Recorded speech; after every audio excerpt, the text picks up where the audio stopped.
débats qui agitent la capitale sont sur BFM Business. Grand Paris avec Caroline Brun. Le débat du jour, c'est un débat polémique, bien sûr. Racisme, anti-blanc, sujet tabou ou pas, sujet glissant, fantasme ou réalité. Alors pour en débattre, je reçois Geoffroy Didier, bonjour. Bonjour. Vous êtes le conseiller régional UMP d'Île-de-France. Louis-Georges Tin, bonjour. Bonjour. Vous êtes le président du CRAN, le conseil représentatif des associations noires. Tariq Yildiz, bonjour. Vous êtes chercheur au CRESPA, un centre de recherche sociologique et politique de Paris. Et Linda Asmani, bonjour. Bonjour. Vous êtes conseillère de Paris, maintenant vous portez l'étiquette UDI, donc les nouveaux centristes, on va dire, pour faire court. Alors, avant qu'on en vienne au petit ouvrage que vous avez écrit, Tariq Yildiz, et qui d'une certaine manière a un peu lancé le débat, si je puis dire, il y a déjà 2 ans, je voudrais que, au fond, les personnalités les plus politiques de ce plateau réagissent comme ça, à chaud. Est-ce que vous avez été choqué, pas choqué, choqué à la fois par le terme employé, comme je le disais tout à l'heure, par Jean-François Copé dans son livre Manifeste pour une droite décomplexée, ou si vous avez été au contraire choqué par l'ampleur et la polémique peut-être que ce terme a pris. Geoffroy Didier. Je n'ai pas été du tout choqué par les propos de Jean-François Copé, et ce pour une raison simple, c'est qu'en politique, il faut savoir dire les choses. Le microcosme n'en sait rien parce qu'il n'est pas confronté au racisme, parce que dans le microcosme, et souvent à Paris, il n'y a pas beaucoup de diversité. Mais dans les quartiers sensibles, il y a toute forme de racisme. Il y a des racismes anti-noirs, il y a des racismes anti-arabes, mais il y a aussi des racismes anti-blancs. Et le seul dont on ne parlait pas jusqu'ici, c'était le racisme anti-blanc. Jean-François Copé a eu le mérite de l'énoncer. Parlons-en, sans polémique, contrairement à ce que vous disiez tout à l'heure, Caroline Blin. Ce n'est pas un sujet polémique. Ah ben j'ai regardé les dépêches AFP depuis hier, c'est une réalité qui existe manifestement de plus en plus dans les quartiers sensibles. Moi, je suis élu dans le Val d'Oise. On m'en parle. Parlons-en. Trouvons, sans polémique, au-delà des clivages partisans, des solutions concrètes pour y remédier à toute forme de discrimination et toute forme de racisme. Alors, parlons-en. Linda Asmani, même question. Oui, bien sûr, surtout parlons-en, parlons de toutes les discriminations d'ailleurs, pas seulement celle-ci. Et si Jean-François Copé, et je lui reconnais au moins une honnêteté intellectuelle que François Fillon n'a pas toujours, puisqu'il a l'air de se cacher derrière... On va revenir sur les querelles internes à l'UMP. C'est intéressant parce que... Mais faire le débat, c'est toujours plus intéressant de faire le débat sur ses valeurs et pas sur les valeurs des autres. Donc c'est un peu le bémol que je mettrais, même si c'est une réalité et qu'il a raison. On peut parler. Ça vous choque pas? C'est une expression. Non, ça ne me choque pas parce que c'est une réalité, parce que ça existe et il ne faut pas laisser une omerta sur des sujets. Je veux dire surtout que les plus grandes discriminations quand même en France, elles sont aussi faites à la moitié de l'humanité que sont les femmes. Et dans ces femmes, il y a aussi la diversité, bien sûr. Il y a des femmes d'abord pauvres, il y a des femmes noires, il y a des femmes de toutes conditions. Donc je voudrais que ce soit l'occasion de parler de l'ensemble des questions de discrimination, qu'elles soient sociales, ethniques. Mais effectivement, le racisme anti-blanc existe bel et bien. C'est une tragédie parce que ça veut dire que nous n'avons pas réussi notre pari de la diversité et du creuset que la République a souhaité que chacun puisse vivre ensemble. Louis-Georges Tin. Écoutez, le racisme est une forme de domination. Par exemple, entre les blancs et les noirs. À partir du moment où vous parlez du racisme anti-blanc, ça donne l'impression que les vrais discriminés, finalement, ce sont les blancs. Et du coup, on renvoie dos à dos les gens. Oh ben tout le monde est discriminé, donc de toute façon c'est pas grave. Et pire que ça, on fait passer pour coupables ceux qui sont les victimes de la discrimination dans ce pays. Vous parlez de sexisme, vous avez raison, mais c'est comme si on disait ah le vrai problème du sexisme en France, c'est le sexisme que subissent les hommes.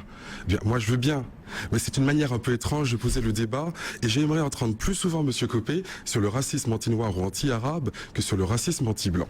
Geoffroy Didier, je vous vois réagir. Non mais il n'y a pas de racisme anti-blanc avenue Montaigne à Paris. Il y en a dans des zones géographiques bien localisées et bien déterminées. Et le propos que vous tenez est un propos respectable, mais c'est un propos trop global. Moi, ce que je vous dis, c'est que dans des quartiers sensibles, pour faire chaque semaine une permanence dans le Val d'Oise, à Gonesse, qui est un quartier sensible, où il y a un concentré des difficultés que rencontrent nos concitoyens, eh bien oui, je vois un racisme anti-noir, je vois un racisme anti-arabe, mais je vois aussi un racisme anti-blanc. Que pouvons-nous faire? On n'en parle pas? On ne dit rien sous prétexte que parler d'un racisme anti-blanc, ça ne servirait pas à la cause du racisme anti-noir. Moi, je vous le dis, en tant que responsable public, nous avons un devoir collectif. Et d'ailleurs, Najat Belkacem, elle aussi, dit qu'il y a un racisme anti-blanc. Porte-parole du Donc vous gouvernement. voyez, porte-parole du gouvernement et socialiste. Donc ça Parce que ce qui est important, en fait, c'est le mot. Il va de soi qu'une femme, par exemple, qui est battue par son mari, va éprouver pour lui une certaine aversion, une certaine haine. Mais est-ce qu'on va appeler cette haine légitime sexisme ? Voyez, qu'il y ait des gens discriminés, par exemple, dans la police. Aujourd'hui, M. Hérault, semble-t-il, renonce aux attestations de contrôle. On sait que les populations noires et arabes sont surexposées au contrôle, au délit de faciès. Il y a des gens qui, du coup, développent un discours anti-police, d'ailleurs souvent excessif, mais qui est légitime, parce qu'il y a une violence. Mais pour autant, peut-on mettre sur un même niveau, au fond, la violence réactive, la violence de celui qui en a marre, la violence de celui qui est exclu, la violence de celui qui est dominé, parce qu'il y a une puissance d'en haut qui l'écrase. Donc c'est pas le terme adéquat. C'est pas qu'une question de sémantique. Donc c'est pas, bien sûr qu'il y a une réaction, c'est normal, parce que quand on vous tape dessus, vous êtes en colère, mais le terme choisi est-il adéquat? Voilà la Donc, question. vous n'aimez pas le terme, mais vous ne critiquez pas la réalité. Alors, on va écouter notre chercheur, Tariq Yildiz. Donc, je disais qu'il y a 2 ans, vous avez fait un petit ouvrage d'une 60aine de pages. On peut citer le nom, ça s'appelle « Le racisme anti-blanc, ne pas en parler, un déni de réalité ». C'est publié aux éditions Puy de Roule. Alors, expliquez-nous un petit peu, c'est un travail de terrain, on pourrait dire sociographique, socio-ethnographique, je ne sais pas comment il faut dire. Oui, absolument. Alors j'ai fait un certain nombre de reportages et puis d'entretiens assez poussés avec un certain nombre de personnes vivant dans les quartiers dits sensibles qu'on vient d'évoquer. Ah, il y en a 9, donc on est d'accord que ce n'est pas un échantillon représentatif. Tout à fait, et d'ailleurs c'est directement affiché, c'est-à-dire que c'est une enquête d'ordre qualitatif évidemment. Et c'est souvent le cas dans ce genre de recherche. Et donc j'ai interrogé des enseignants, notamment des jeunes collégiens et les familles, pour essayer de rendre compte... C'était dans une même banlieue où vous avez... Non, j'ai essayé de diversifier les lieux, c'est-à-dire que j'ai recueilli pour cela un certain nombre de témoignages en Seine-Saint-Denis, dans les Hauts-de-Seine également, et puis un petit peu dans la banlieue lyonnaise. Globalement, en fait, pour revenir juste au propos, quand on dit que ce n'est pas du racisme, moi je considère qu'à partir du moment où on considère que quand on dit sale noir ou sale arabe, ça tombe sous le coup du racisme, quand on dit sale français ou sale blanc, mais c'est aussi du racisme, dans ce sens-là. Et donc, c'est pourquoi, moi, je pense pas qu'on puisse dire qu'il faille voir la société avec 2 pôles. D'un côté, les dominants, qui seraient forcément les blancs, et les dominés, qui seraient les gens, par exemple, issus de l'immigration, les femmes, etc. Parce que pour moi, un jeune Français dit de souche, entre guillemets, qui vit en Seine-Saint-Denis dans un quartier défavorisé, dans le même quartier que son bourreau, là encore, entre guillemets, qui va l'insulter de sale français, il fait pas du tout partie de la classe des dominants. Je vois pas pourquoi il serait un dominant. Exactement. Donc il y a plus une logique de territoire. Il y a aussi une vraie logique de territoire. D'ailleurs, on le voit bien. Aujourd'hui, ceux qui ne sont pas issus de la diversité, comme on a maintenant coutume de dire, dans des quartiers populaires, doivent se soumettre aux règles de la majorité.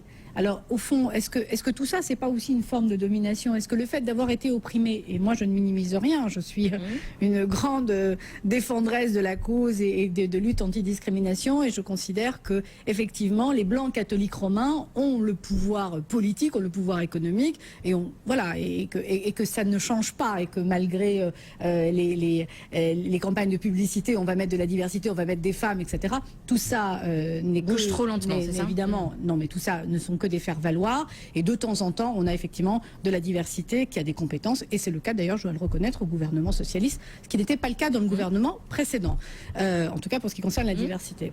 Mais c'est très important parce que la question des territoires, elle est fondamentale. Ça veut dire qu'aujourd'hui, vous voyez bien ce qui s'est passé aujourd'hui dans une banlieue de France, où les habitants ont chassé les Roms. Non mais attendez, on rêve. Ça veut dire que notre société se délite et que l'ordre, au fond, et que le vivre ensemble n'a plus de sens. Ça veut dire qu'on considère que si tu ne penses pas comme moi, alors je vais dominer, je vais te dominer, et je vais t'obliger à penser comme moi. Et c'est bien d'ailleurs le vrai problème. Parce que si l'UMP veut aller jusqu'au bout de sa logique, et moi je pense que ça servirait plutôt les intérêts du Front National, mais ça c'est une logique politique qui ne m'appartient pas. On va y venir, bien sûr, oui. Il faut aller jusqu'au bout des choses. Le vrai problème, c'est l'islam. Mais dites-le. Dites-le clairement, parce que c'est la Bon, on nous reproche de dire des choses et puis en même temps vous nous reprochez de ne pas en dire assez. Donc on s'y perd un peu. En même temps, c'est la réalité, c'est-à-dire Non, mais moi, qu'au je voudrais fond, c'est pas qu'on mette les choses dans leur Et nous, nous dirions que le problème, Il c'est faudrait l'islam, vraiment vous diriez, mettre nous les servons choses Front dans leur National. Attendez, 2 secondes. Louis Georgetin, vous a pas entendu. Imaginons qu'il y ait une personne qui depuis des années se batte activement, visiblement, médiatiquement contre toutes les formes de racisme, les plus communes dans ce pays, qui sont connues. Et qui dirait par ailleurs, il y a aussi du racisme anti-blanc, on dirait cette personne a un souci de complétude, d'exhaustivité. Mais quand il y a des gens qui ont donné l'impression pendant des années de cautionner des politiques très dures à l'égard justement des plus défavorisés, des plus discriminés, et qui ont l'air de ne Ça vous soucier... paraît être le cas, clairement, de Jean-François Copé, c'est En ça tout cas que de vous la dites, droite, hein. en tout cas de la droite au pouvoir tel qu'on l'a vu exercer le pouvoir.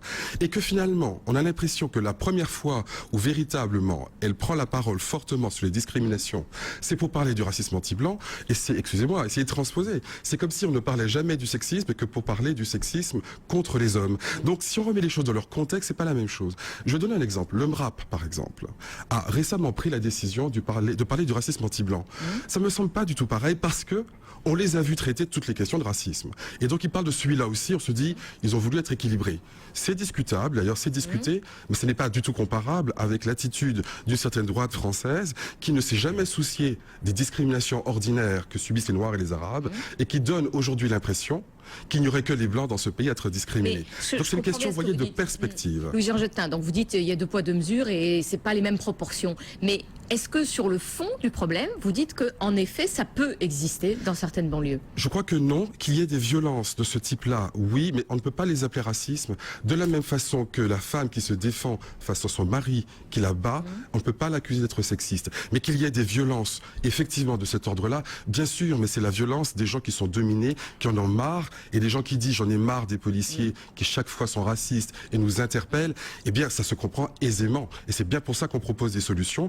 Et j'aimerais voir M. Copé à nos côtés pour dire à M. Hérault qu'il serait temps qu'il mette en œuvre les promesses de M. Hollande, par exemple sur les attestations de contrôle. Geoffroy Didier. Pour rectifier déjà ce que disait Linda Asmani, Nicolas Sarkozy a promu la diversité au sein de son gouvernement et avant Nicolas Sarkozy, il n'existait pas de Rachida Dati, il n'existait pas de Ramayad. Bon. Mais à la limite, peu importe, ce n'est pas le sujet. Moi, je crains juste. Voilà. Non, mais c'était juste pour rectifier la vérité. Je crains juste que vous soyez dans une discussion un peu conceptuelle. Je crois que on n'est pas dans une question de dominant ou de dominé. Les blancs dans les quartiers sensibles ne sont pas des dominants. Peut-être que les élites blanches à Paris sont dominantes, mais dans les quartiers sensibles, les blancs ne sont pas dominants ou dominés. Tout le monde vit dans la même galère. Par exemple, et il y a des problèmes de tout le monde de la même façon. Je vous ai laissé parler. Laissez-moi juste m'exprimer et terminer mon propos.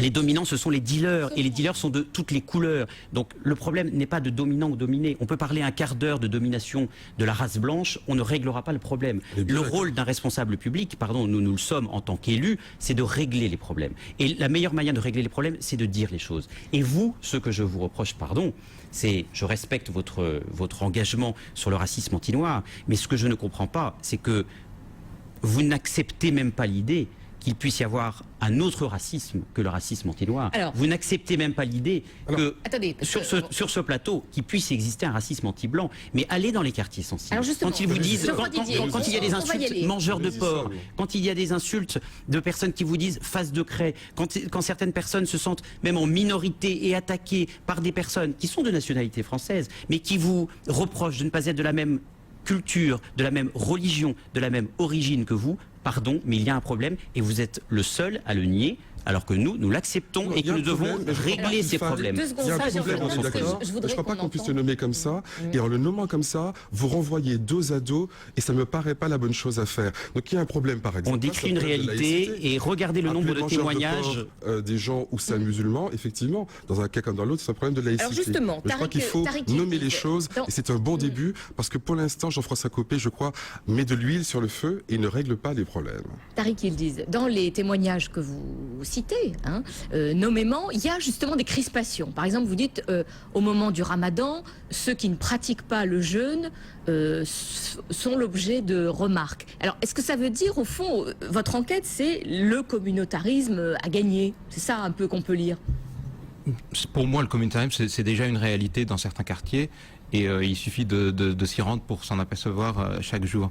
Mais juste pour revenir à ce qu'on vient d'entendre, en fait, je comprends tout à fait le propos de monsieur, parce que c'est vrai que tout est affaire de contexte. Effectivement, le MRAP a parlé de cette question. Et là, on sent bien que, sans rentrer dans les polémiques politiciennes, mais qu'effectivement, il y a une élection interne à l'UMP. C'est peut-être ce qui peut un petit peu gêner quand on veut traiter de ce sujet. Donc je comprends évidemment ces craintes-là et je les partage d'ailleurs. Mais pour revenir à la réalité de la question, je crois qu'il faut surtout pas rentrer dans une compétition victimaire, parce que c'est justement, pour revenir à votre question, rentrer dans une forme de communautarisme. C'est pas la question. Il s'agit pas de renvoyer dos à dos et de dire ce racisme-là est plus important qu'un autre. Il faut surtout pas tomber dans cela. Mais par contre, il faut essayer de nommer un chat, et quand il y a une certaine réalité, essayer d'apporter des réponses adéquates, évidemment, tout en étant de bonne foi. Et c'est toute la difficulté. Alors, Linda Asmani, c'est quoi les réponses adéquates? Parce qu'on voit bien le problème, mais on voit pas bien les réponses adéquates, sincèrement. D'abord, c'est l'ordre républicain. Moi, je ne crois qu'à cela. Moi, je suis une républicaine. Je considère que moi, je viens d'une tradition différente. Mes parents ne sont pas des Gaulois, mais ils ont accepté ce pays, ils y ont immigré, ils l'ont fait leur, et je l'ai fait mien, et j'ai respecté les règles de la République. Et ce n'est qu'à cette condition, d'ailleurs, qu'on peut tous vivre ensemble. Si chacun vient seulement avec sa tradition, sans accepter les règles du creuset qui fait que, eh bien, on peut se retrouver, que ce sont des cercles concentriques et qu'à un moment, eh bien, on partage les valeurs de la République et que chacun reste soi-même. Moi, je suis une fervente défendresse des cultes. Moi-même, voilà, je suis croyante et je considère que chacun doit pouvoir exercer son culte en toute liberté. Et je vous renvoie d'ailleurs à un vrai problème aujourd'hui, dans les banlieues où les enseignants ne peuvent plus faire cours, ne peuvent plus enseigner la Shoah, ne peuvent plus dire un certain nombre de choses sur la mémoire et sur l'histoire. Et ça nous renvoie bien à des problématiques extrêmement fortes, extrêmement puissantes et qui troublent évidemment l'ordre public. Et je comprends très bien aussi que la misère sociale, eh bien, favorise un glissement identitaire bien naturel. Ça ne veut pas dire que je l'excuse, mais je le comprends. Et que tout ça, évidemment, eh bien, c'est à la République à répondre à ces choses-là. Vous avez parfaitement raison. C'est-à-dire que nous sommes souvent dans un cycle de la haine, une spirale infernale. Oui. Et ceux qui sont discriminés vont discriminer, vont détester, etc. Vous parlez, par exemple, de la Shoah. Mais j'ai une amie à moi qui est professeure d'histoire qui avait ce problème. Quand elle parlait de la Shoah en cours, certains élèves disaient c'est de la publicité pour Israël, ce qui est absolument odieux. Qu'est-ce qu'elle a trouvé? Elle s'est rendue compte qu'on ne parle pas, par exemple, de la guerre d'Algérie. Je parle de la première. La conquête, qui n'était pas une conquête, qui était une sale guerre comme toutes les guerres. Et c'est relégué au fond du programme de 4e. Elle s'est dit, je vais parler dans mon programme de 3e de toutes ces questions. Et elle me dit, je n'ai jamais eu une classe aussi apaisée, des élèves aussi attentifs, parce que chacun était reconnu dans sa dignité. Et il n'y avait plus d'élèves musulmans disant je suis contre l'enseignement de la Shoah. Les juifs s'intéressaient à tout le monde. Chacun comprenait que c'était notre histoire française et notre histoire humaine, tout simplement. Sûr, donc le respect engendre le respect, la haine engendre la haine, tout simplement. Geoffroy Didier, sur ce point. Je crois que Linda Asmani a raison en commençant par l'ordre républicain. Parce que dans un pays, il faut des règles, il faut des lois, en plus des valeurs, et que si ces règles et ces lois ne sont pas respectées, il faut savoir être sévère et il faut savoir être ferme. Il y a un droit en France, il doit être respecté, et lorsqu'il y a des discriminations, qu'elles soient contre les Noirs, contre les Arabes ou contre les Blancs, pardon d'insister, sur les différentes formes de discrimination, et contre les femmes, et contre les homosexuels, et contre qui vous voulez, et contre qui vous voulez, et contre qui vous voulez, eh bien, il y a des règles et elles doivent permettre de sanctionner les coupables. Alors, parlez-nous du sexisme anti-homme. Non, et soyons sérieux. Non, mais soyons sérieux parce que là, ça vous paraît pas sérieux. À cette réalité au quotidien, dans leur hall d'immeuble, ça les fait pas vraiment rigoler. Mais c'est étonnant parce que ça vous paraît pas sérieux. Et d'ailleurs, je ne suis pas tout à fait contre la proposition de Vincent Peillon d'enseigner la morale républicaine à l'école. Je ne suis pas contre. Ça pourrait être un creuset. Oui, parce que j'estime que, certes, le rôle de l'école, c'est d'instruire, et le rôle des parents, c'est d'éduquer. Mais le problème, c'est que lorsque les parents démissionnent, eh bien, à l'école, de faire le travail. On va revenir sur ce point. On marque une pause. On se retrouve dans quelques instants. BFM Business, numéro 1 sur l'économie. Et tout de suite, notre point sur les marchés avec Guillaume Sommerer. Bonjour Guillaume, comment ça se passe? Bonjour Caroline, écoutez, c'est un marché en net repli désormais. Le CAC 40 perd en ce moment 1,5%. La baisse s'accélère sur le CAC et on repasse sous les 3400 points, 3387 points. Une baisse qui s'accélère aussi sur les autres places européennes, notamment à Milan. Milan perd 1,9%. On a un regain de tension sur l'Europe du Sud, notamment sur l'Espagne.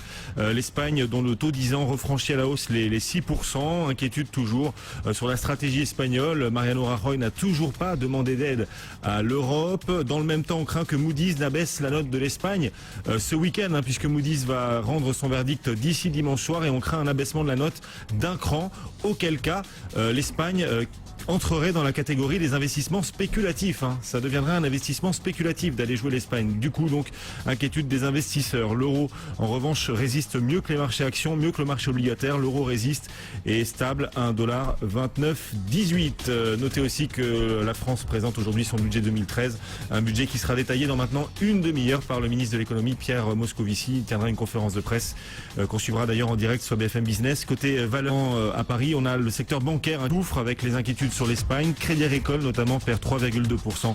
Société Générale aussi en baisse de 3%. Le CAC perd 1,6%. Ça s'accélère minute après minute, 383 points. Les futurs américains reculent aussi. On perd 0,4% sur le S&P 500 futurs.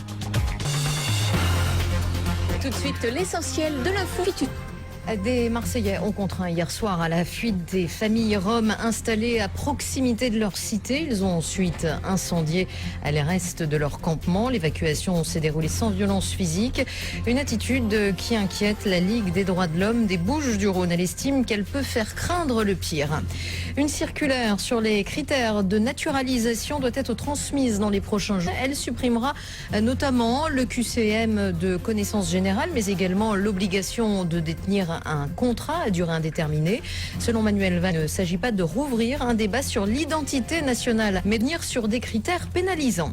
L'armée syrienne mène depuis ce matin une vaste offensive contre des quartiers rebelles de Damas. Des maisons ont été détruites et de nombreuses personnes sont arrêtées.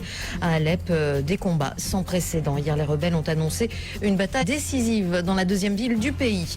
Et puis le Parti communiste chinois exclut son responsable de toutes ses fonctions. Le dirigeant est à l'origine d'un des plus retentissants scandales de ces dernières années dans le pays. Il est accusé d'abus de pouvoir, de corruption massive et d'agression sexuelle déplacée avec de nombreuses femmes. Il sera d'ailleurs jugé pour...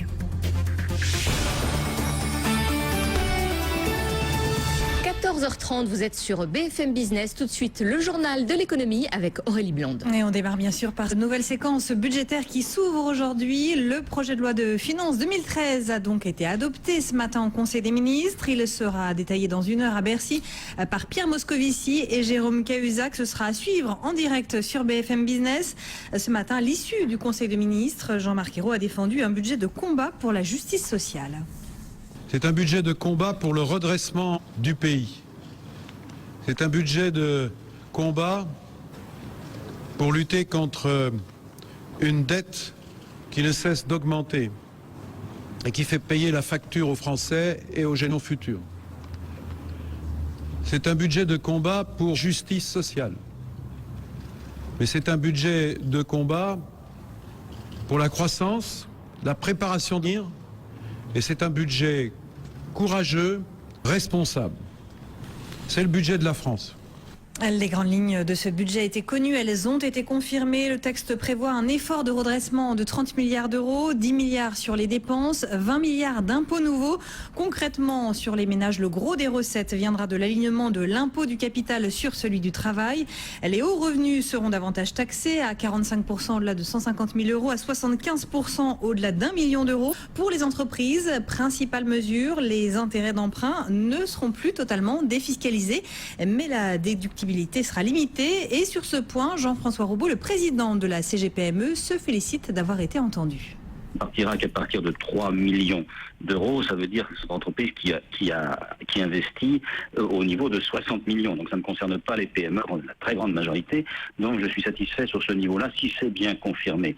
Bon, je suis satisfait aussi de l'ISF PME, je suis arrivé à faire conserver ce montant de 50% qui pourra être mis en financement dans nos entreprises, c'est très important. Je suis aussi très content d'avoir fait le crédit d'impôt recherche qui s'étend à l'innovation, mais j'ai encore une ou deux inquiétudes, et une des inquiétudes, c'est le problème sur les dividendes, l'abattement de 40% qui existait. Les patrons de petites entreprises n'ont pas de salaire et se versent des dividendes comme à titre de salaire. Et donc si cet abattement de 40% était retiré, c'est l'augmentation de la fiscalité gigantesque. Alors que si l'abattement est maintenu, ça serait qu'une augmentation de 5 ou 6%, ce qui, dans un contexte, on le sait, difficile, serait relativement acceptable, au même titre qu'une tranche à 45% me paraît malheureusement indispensable pour essayer de sortir de l'ornière dans laquelle la France est aujourd'hui. Jean-François Roubaudin de la CGPME, il était tout à l'heure l'invité de BFM Business. Le gouvernement s'est montré ferme sur l'objectif, ramener le déficit à 3% du PIB dès l'an prochain. En revanche, il renonce à l'équilibre en 2017.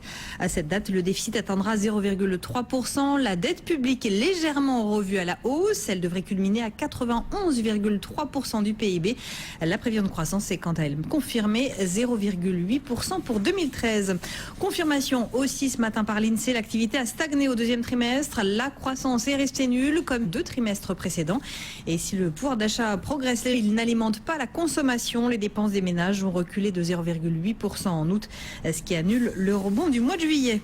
C'est le nouveau casse-tête du usine d'ArcelorMittal à Florange. Arnaud Montebourg promet qu'une loi sera votée dans les 3 mois pour permettre la reprise des 2 hauts fourneaux.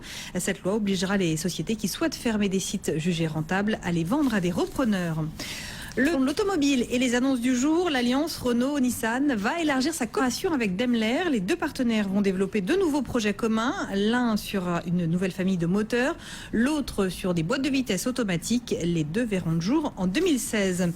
Le mondial de l'auto, on y va pour voir, pour admirer. Certains y vont aussi pour passer commande. Mathieu Sévin a fait un tour sur le stand Audi pour BFM Business. Et vous allez voir, Audi met les petits plats dans les grands pour séduire les acheteurs potentiels. Vendre, c'est très important, même pour un mondial de l'automobile. Alors bien sûr, il y a ceux qui vendent directement stand, et puis les constructeurs premium ont aménagé des petits salons privatifs. Exemple, Audi a cette salle réservée à sa clientèle. Attention, ne rentre pas qui veut. À l'intérieur, il y a un SQ5, c'est-à-dire un 4x4 sportif.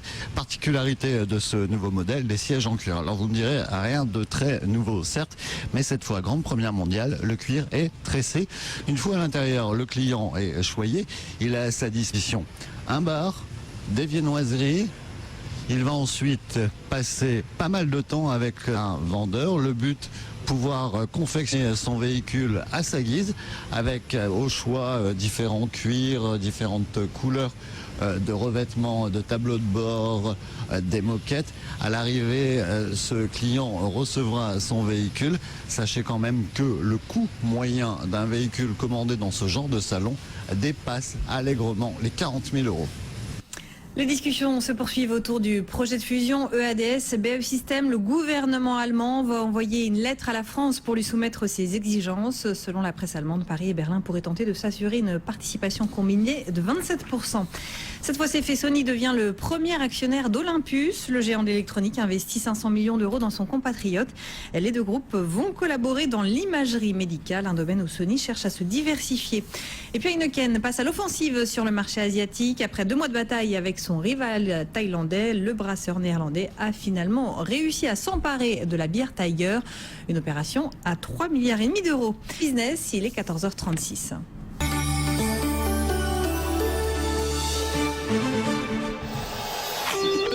Grand Paris, Caroline Brun sur BFM Business. Nous reprenons notre débat autour de cette expression, le racisme anti-blanc, mythe ou réalité. On en a déjà parlé avec Geoffroy Didier, conseiller régional UMP d'Île-de-France, Louis-Georges Tin, le président du CRAN, Tariq Yildiz au Crespa et Linda Asmani, conseillère de Paris sous l'étiquette UDI, Union des démocrates et indépendants. Alors, je voudrais qu'on en revienne. Yildiz, à un moment donné, il y a un jeune lycéen qui dit quelque chose que j'ai trouvé terrible. Il dit, pire, c'était les années collège. Olé, plus de Français de souche, je me sens moins seul. Alors c'est terrible parce que ça dit à la fois l'échec de l'école républicaine et puis au fond ça dit la ghettoisation des banlieues. Donc est-ce que c'est pas le rapport minorité-majorité simplement ? Alors oui, évidemment, souvent dans les groupes humains, les personnes qui sont en minorité sont plus souvent victimes de discrimination que les autres. C'est quelque chose d'assez courant. Et bon, ce qu'on peut constater, c'est que dans des classes au collège, parfois il y avait simplement un seul Français dit de souche, ou en tout cas perçu comme tel par les autres. Et c'est quelque chose de très courant dans l'ensemble des collèges des banlieues dont on parle. Donc effectivement, on parle, c'est vrai, souvent de diversité partout, mais on pense rarement à celle-ci. Évidemment, il n'y a pas de diversité sociale, en tout cas très peu, mais ça, je crois que les moyens d'action sont un petit peu plus difficiles à mettre en œuvre. Et puis, il y a aussi cette diversité ethnique qui... Geoffroy Didier. Oui, au-delà de l'échec de l'intégration, que nous sommes obligés de reconnaître, et d'ailleurs la responsabilité elle est collective, elle est droite, gauche, ça fait 30 ans qu'on échoue en matière d'intégration. Parce que la question de la carte scolaire, là, quand on lit ça, on a compris que ça servait à rien quand même. On la contourne. Voilà, exactement, je crois qu'on la contourne dans les faits. Ce que l'on se dit, parce qu'il faut essayer de trouver des solutions, il y a l'ordre républicain dont nous parlions avec Linda Asmani, il y a peut-être l'instruction de Ken dont parle Vincent Payon, et je suis pas loin de le rejoindre, même si j'aime pas les leçons de morale. Je pense que face à la démission des parents, le week-end peut jouer son rôle à l'école. Et puis, il y a la lutte contre la ghettoisation. Parce que finalement, ce racisme anti-blanc, il est le résultat de confusion mentale. C'est-à-dire qu'on traite un Français, un blanc, pardon, qu'il soit français ou pas justement, un blanc de Gaulois, alors que ce blanc peut aussi être musulman. Et on le fait parce qu'on est soi-même musulman et que on se dit, celui qui est en face de moi, il doit être forcément catholique puisqu'il est blanc.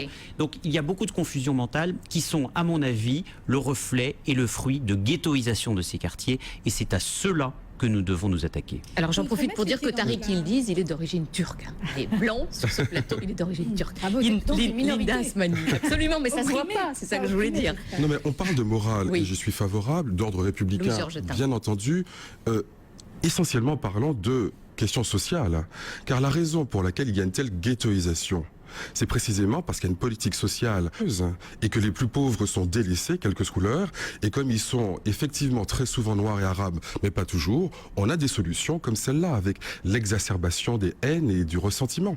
Donc, les solutions, elles sont sociales. En amont. Elles sont en amont. Et en effet, les gens qui se trouvent noirs et arabes majoritaires dans tel ou tel ghetto, ils se sont pas dit chic, allant dans des ghettos pourris, nous serons majoritaires. Ils y sont parce qu'ils sont relégués. Ils voudraient bien être avenue Montaigne ou ailleurs, mais simplement qu'il y a évidemment une politique anti-pauvre ou si vous voulez, une négligence à l'égard des plus défavorisés, et nous aboutissons à ce résultat. Tariq Yildiz. Juste, moi je crois que si on en est arrivé là, c'est aussi parce qu'on a renoncé à certaines de nos valeurs, et notamment à l'ordre républicain, effectivement. Et je crois qu'on en a beaucoup besoin dans ces quartiers-là. Donc pour moi, il y a vraiment deux piliers. Il y a l'aspect éducation qui est essentiel évidemment, et il faut pas essayer de niveler le niveau par le bas. Moi, dans mon étude, j'ai vu plusieurs enseignants qui essayaient de s'adapter au niveau des élèves, et ça donne des catastrophes terribles parce que au lieu d'étudier, je sais pas, Flaubert, on va étudier le dernier texte à la mode. Ça c'est encore un autre sujet, ça. Le nivellement par le bas. Mais je crois que c'est lié. Il y a de l'ensemble de ces valeurs, et exactement pareil pour ce qu'on appelle l'ordre républicain, c'est-à-dire que quand quelqu'un dit sale français, il faut pouvoir le punir. Voilà. Linda Asmani. Moi, je voudrais mettre un peu les pieds dans le nid. Parce que rappelez-vous ce qu'avait dit Jean-Marie Le Pen. Il avait dit à l'époque, un racisme, parlons de tous les racismes, y compris le racisme anti-français. Il avait dit à l'époque, et pas anti-blanc. Et c'est peut-être, ça m'a quand même interpellée en réécoutant aussi la bande de Lina. Est-ce qu'au fond, la France, puisque c'est notre pays et que nous sommes d'abord de notre devenir ensemble, n'a pas péché d'orgueil et n'a pas pris ses idées, ce qui était différent, sa diversité, comme des gens qui étaient là et qui allaient comme des champignons naturellement s'intégrer vers la majorité. Et vu les enjeux à la fois démographiques, parce qu'on n'en a pas, parce que là où le taux de natalité aujourd'hui des Blancs, on va dire, puisque c'est l'expression consacrée aujourd'hui, peine 1,8, il est du double dans des populations originaires d'Afrique subsaharienne ou du Maghreb. Alors je pense qu'il ne faut pas jouer sur les peurs démographiques. Vous avez eu raison, de mentionner l'extrême droite, parce que ce débat ne vient pas de n'importe où. Il vient évidemment du Front National, et je trouve que ce n'est pas quand même un hasard. C'est pour ça que je ne mettrai pas du tout le discours sur le racisme anti-blanc que vous avez, ou celui du MRAP, avec celui que peut avoir Marine Le Pen, qui a fait évidemment une OPA sur ce sujet, a récupéré la formule. Je ne suppose que c'est pas complètement innocent. Et donc, quand on en parle, sachant d'où ça vient, et on ne sait pas où ça va. Oui, quand on est une minorité, qu'on est la seule femme, c'est très difficile de s'exprimer. Vous avez eu vous quand même exagérez. l'occasion. Vraiment, vous exagérez. Exagéré. Je suis probablement plus féministe que vous. Linda Asmani. Alors, Linda Asmani, vous avez la parole. Vraiment, non, mais vraiment 2 minutes pour finir. Je parle des questions démographiques parce qu'elles sont des questions socio-économiques et elles sont réelles. Et dans les quartiers, effectivement, elles sont encore plus flagrantes parce qu'il y a une majorité de gens qui sont défavorisés, qui cumulent, j'allais dire, les handicaps. Et ces circonstances aggravantes d'être en plus noir ou arabe. On est déjà pauvres. Linda Asmani, sur l'argument qui vient d'être employé par Louis Georgetin, c'est-à-dire de dire il y a un contexte politique, et comme il y a un contexte politique et que Marine Le Pen avait en quelque sorte préempté le sujet, il ne faut pas employer l'expression. Non, moi je dis 2 choses. La première, c'est que je pense qu'au lieu de chasser les Roms, et ça je l'ai déjà dit à tous mes amis de l'UMP, on aurait mieux fait de démanteler les réseaux islamistes. Ça nous aurait peut-être évité Mohamed Merah et la tuerie d'enfants ignobles que nous avons connue. L'un n'empêche pas l'autre. Hein. Je ne dis pas le contraire. Je dis que, en tout cas, il n'y a pas eu cette volonté, et en tout cas cette volonté affichée. Peut-être qu'elle était réelle sur le terrain. Je ne veux pas parler de ce que je ne connais pas. Je veux dire qu'on a fait quand même un tapage médiatique sur des gens qui sont des Européens. Alors c'est d'autres problématiques à régler. Et j'aurais souhaité qu'on soit suffisamment ferme envers ceux qui sont des terroristes dans notre pays. Et peut-être que ça aurait évité aussi que Marine Le Pen reprenne évidemment et puis fasse la polémique.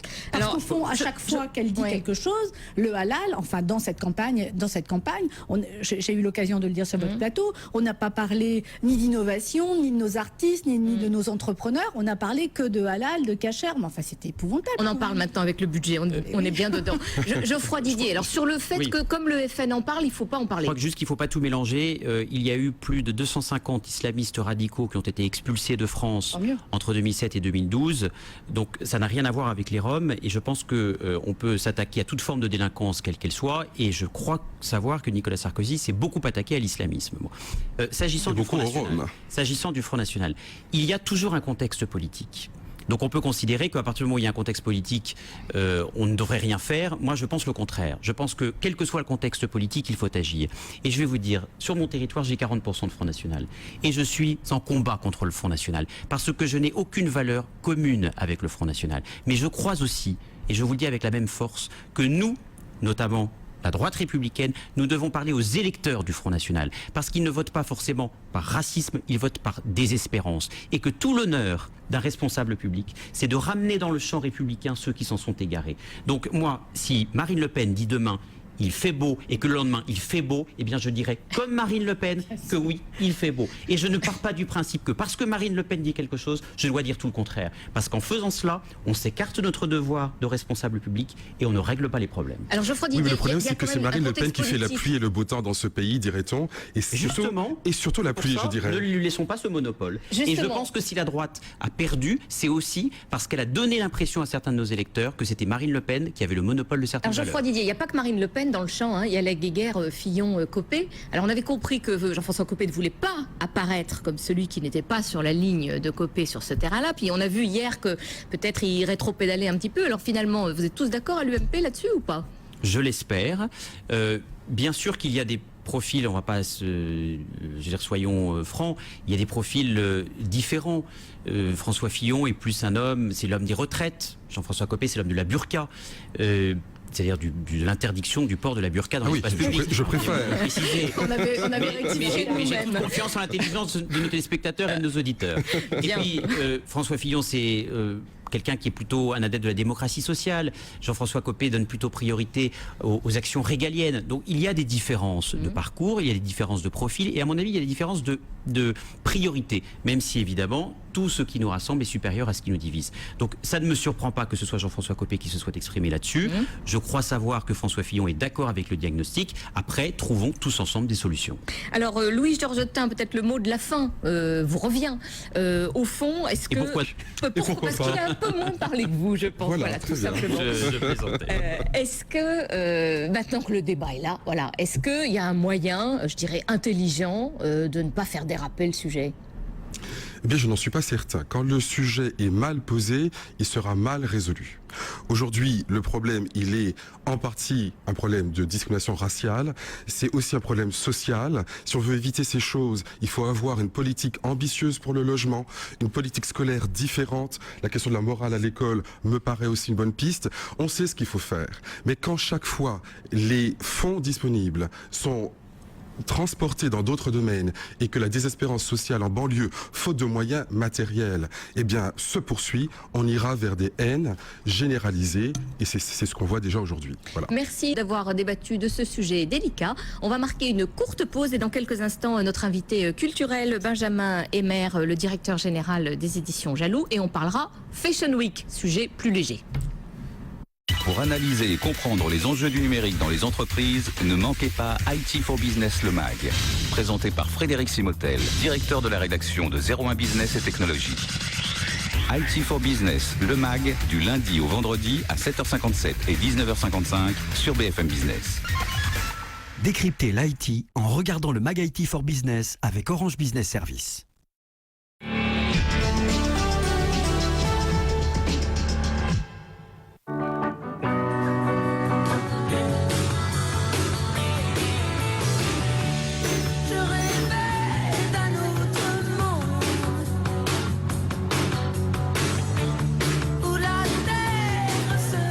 Pour avancer, la santé a besoin d'idées. Prévention, accessibilité, personnalisation, découvrez nos offres sur malakoffmederic.com. Prendre soin de la santé, du bien-être et du bien vieillir, c'est notre engagement. Malakoff Médéric, présent pour votre avenir. Quand vous éteignez la télé, allumez la radio et restez connecté gratuitement au premier média d'information économique et financière. BFM Business à Metz 104.0.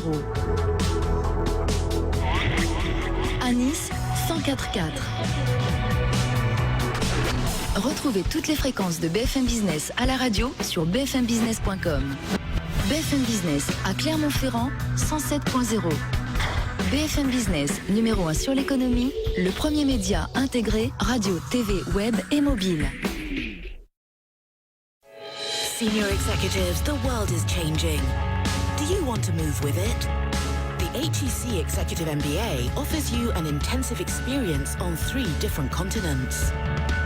Luxury, aerospace, energy.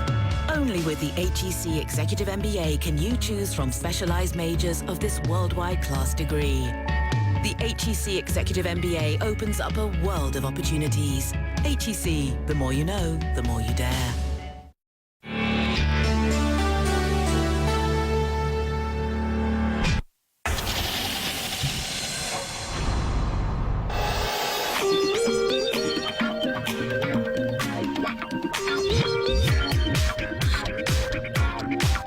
Tous les débats qui agitent la capitale sont sur BFM Business. Grand Paris avec Caroline Brun. Retour sur le plateau de Grand Paris pour notre tête-à-tête de fin d'émission avec un manager culturel. Je reçois Benjamin Emer. Bonjour. Bonjour. Vous êtes le directeur général des éditions Jaloux. Alors vous avez une initiative heureuse en pleine semaine de la Fashion Week parisienne. Vous avez une exposition éphémère qui ne durera que jusqu'à samedi. Donc ceux qui nous suivront la semaine prochaine ne pourront pas y aller, mais ils peuvent suivre votre site internet. Et au cours de cette exposition, eh bien, le groupe Jaloux montre toutes ces couvertures un peu cultes qui ont fait l'histoire de la mode et puis d'une certaine manière aussi l'histoire du groupe. Oui, absolument. Je pense que nous, il y a une dizaine d'années, on a eu le réflexe de se dire qu'on allait numériser toutes nos archives. Donc on a créé un site de consultation des archives et aujourd'hui on a fait une refonte de ce site d'archives qui est en libre accès. Et on s'est dit que pour célébrer ce site d'archives et donc pour célébrer le passé aussi, parce qu'il ne faut pas toujours célébrer l'avenir ni le présent, c'était intéressant de faire cette exposition qui est pour les piétons. Notre site corporate, les éditions jaloux.com, puisque l'idée c'est que ce n'est pas un site consumer qui est axé vers les professionnels de la mode ou les gens qui sont intéressés par la mode. Alors Benjamin Emer, le groupe Jaloux, pour bien clarifier les choses, c'est l'officiel. L'officiel. Et toutes ses déclinaisons. Donc on a lancé par exemple récemment l'Officiel Art, qui est un magazine d'art contemporain qui met en œuvre, je dirais, une idée de lifestyle conçue par les artistes. C'est Jalouse, C'est l'Optimum, c'est l'Officiel Homme, c'est l'Officiel Voyage. Et puis c'est surtout ce dont je me suis occupé quand j'ai rejoint ce groupe familial. C'est surtout l'international, puisqu'aujourd'hui on est présent dans 35 pays. Et que pour nous, je pense qu'on en parlera un peu plus tard, mais pour nous, la clé, c'est l'international aujourd'hui. Benjamin Heimer, un peu d'histoire, donc, Ouais. c'est un groupe familial, ça nous ramène, sa création nous ramène aux années 20. Absolument. Au fond, si vous regardez toutes ces couvertures que vous allez exposer, quel est le fil rouge de toutes ces années de mode? Alors je me suis beaucoup posé la question, puisque notre concurrence principale s'appelle l'œil des photographes. Alors nous, il fallait qu'on trouve une autre expression. Et en fait, nous, ce qui nous caractérise, c'est l'œil du stylisme. C'est-à-dire que nous, on a fait pendant 90 ans que d'écrire et proposer une sélection, un choix de vêtements, de style pour les femmes. Et donc je crois que ce qui caractérise toutes ces couvertures, c'est qu'elles ont chacun un style de mode défini. Alors un style de mode, ça peut être des robes longues, ça peut être de la couture, de la haute couture, ça peut être de la joaillerie, ça peut être tout. Mais je crois que ce qui compte aujourd'hui pour un média de mode, c'est surtout de proposer aux femmes des idées pour s'habiller. Il faut être simple dans le message aujourd'hui, c'est pas d'avoir telle personne en couverture avec telle personne, c'est vraiment d'aider les femmes à s'habiller. Alors la Fashion Week, ça donne pas tellement d'idées pour s'habiller, quand même, pour être honnête, parce qu'on est dans l'exception, on est dans le rêve quand même un petit peu. Aujourd'hui, défilé Dior, je suis passée juste devant les Invalides, c'est vrai que c'est quand même impressionnant, comme si les Invalides étaient vraiment privatisés par Dior ce jour-là. Donc c'est plus, encore une fois, pour faire rêver. Oui, mais aujourd'hui, quand vous pouvez pas empêcher les grands groupes de luxe qui Non, mais je ne veux pas les empêcher, je trouve ça très bien. qui s'internationalisent de vendre d'abord une idée de rêve. Et après, il y a une réalité des boutiques, une réalité du commerce en ligne. Et moi, je trouve très intéressant, au contraire, que le message soit pas qu'un message. Parce que si c'est que venez trouver un tailleur dans ma boutique, bon, c'est limité. Aujourd'hui, on passe une marque, c'est un ADN, c'est un univers, et finalement, on le raconte à travers un défilé, on le raconte à travers une boutique, on le raconte à travers un site internet, on le raconte à travers les médias. Et moi, je trouve très intéressant de trouver une cohérence là-dedans. Comment on peut trouver une cohérence entre un défilé sur la muraille de Chine et une boutique à vue de montagne? Et bien on la trouve par un ADN, par un style. Et je crois que c'est le grand challenge de toutes les grands groupes de luxe aujourd'hui. Benjamin Heimer, vous dites d'ailleurs en présentant cette expo que la mode a beaucoup changé, qu'on est passé d'un artisanat d'exception à une industrie totalement internationale. Ça a aussi beaucoup eu de conséquences sur la presse elle-même, notamment l'arrivée du web, de ces shopeuses qui ont des milliers, des millions de suiveurs. Au fond, comment le papier arrive à lutter contre cette concurrence féroce?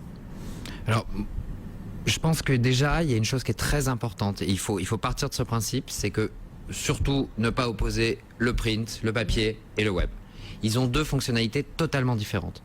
Le papier et il y a une trace physique. Déjà, c'est très amusant parce que la plupart des e-commerçants que je rencontre veulent un magazine papier. Alors je leur dis, mais pourquoi vous voulez faire ça? Parce que l'existence physique apporte quelque chose. Et le papier, on a plus de temps. Nous, on est mensuel. Donc on a plus de temps pour réfléchir aux tendances, pour les mettre en scène. Dernier aspect, sur le digital, on a du mal à faire rêver encore.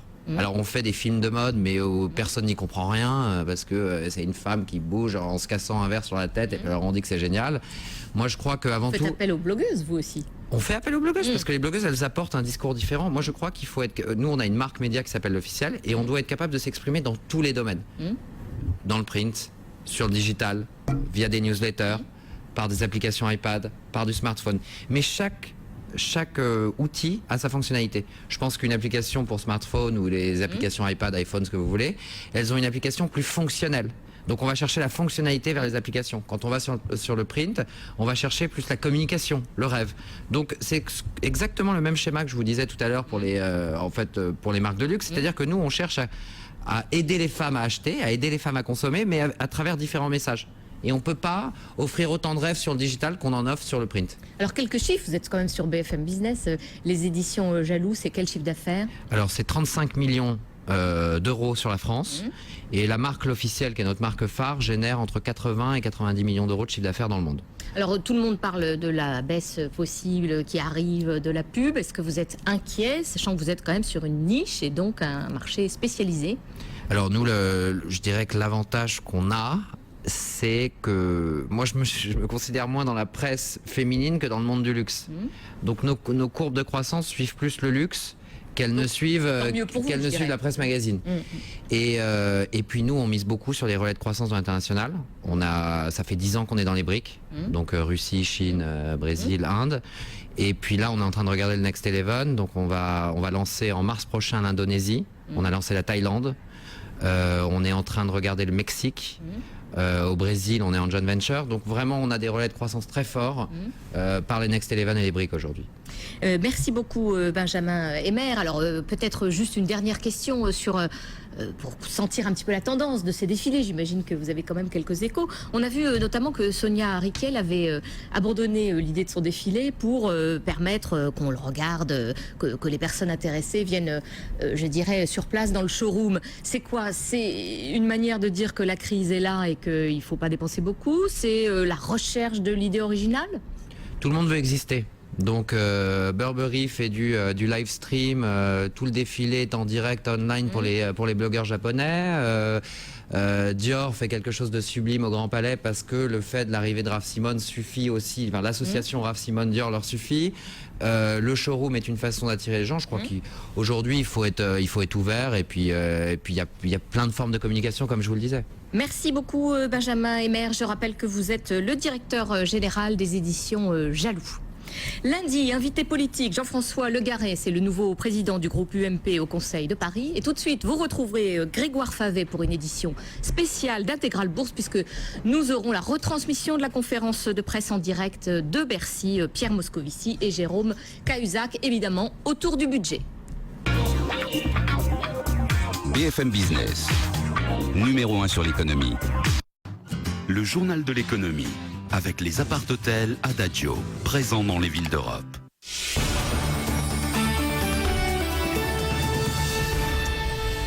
Merci d'être avec nous sur BFM Business. Effectivement, dans quelques minutes, on va retransmettre en direct dans Intégral Bourse cette conférence de presse de nos deux ministres, un ministre du budget, Jérôme Cahuzac, et le ministre des Finances, Pierre Moscovici, qui vont donc présenter ce projet de loi de finances pour 2013 qui a été adopté ce matin en Conseil des ministres. Mais d'abord, à 15h, le journal avec Aurélie Blonde. Et Jean-Marc Ayrault a donc parlé d'un budget de combat. Projet de loi, vous l'avez dit, qui a été adopté ce matin en Conseil des ministres.